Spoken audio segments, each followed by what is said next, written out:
আসসালামু আলাইকুম। আজকে মনটা খুবই খারাপ। আপনারা জানেন, আজকে ঢাকাতে মাইলস্টোন কলেজের উপর যে যুদ্ধ প্রশিক্ষণ বিমান বিধ্বস্ত হয়েছে, কি মর্মান্তিক একটি দুর্ঘটনা। বাচ্চাদের জামা কাপড় পুড়ে, শরীর পুড়ে, ক্ষতবিক্ষত অবস্থায় দৌড়ে দৌড়ে আসছে রাস্তায়। আমরা সামাজিক যোগাযোগ মাধ্যমে ভিডিওগুলি দেখতে পাই। আমার কথা হলো, কেন এরকম হবে?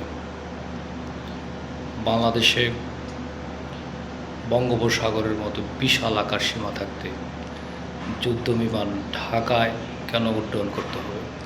ঢাকার আকাশে কেন যুদ্ধবিমান প্রশিক্ষণ দিতে হবে? ঢাকায় ২.৫ কোটি মানুষের বসবাস, এই ঘনবসতি এলাকায় এটা করা কখনো উচিত হয়নি।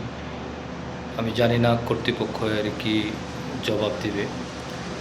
তবে যারা নিহত হয়েছে তাদের প্রতি সমবেদনা দেওয়ার মতো ভাষা আমার নেই।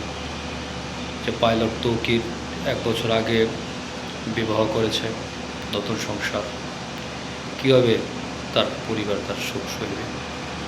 আর যে কোমলমতি বাচ্চাগুলি নিহত হয়েছে, এ পর্যন্ত খবর পেয়েছি ২০ জন নিহত হয়েছে স্পটেই। আরও অনেকে 90%, 95% দগ্ধ হয়ে হাসপাতালে আছে। তাদের জন্য আমরা দোয়া করি। যারা নিহত হয়েছে তাদেরকে যেন আল্লাহ বেহেশত নসিব করে এবং তাদের পরিবার যেন তাদের এই সুখ সইতে সওয়ার শক্তি দান করে।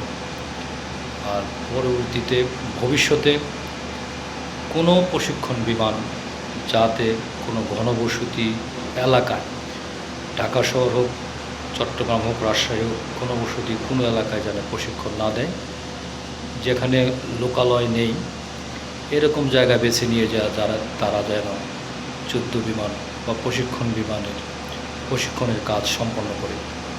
এটাই আমার তাদের প্রতি অনুরোধ থাকবে। ধন্যবাদ।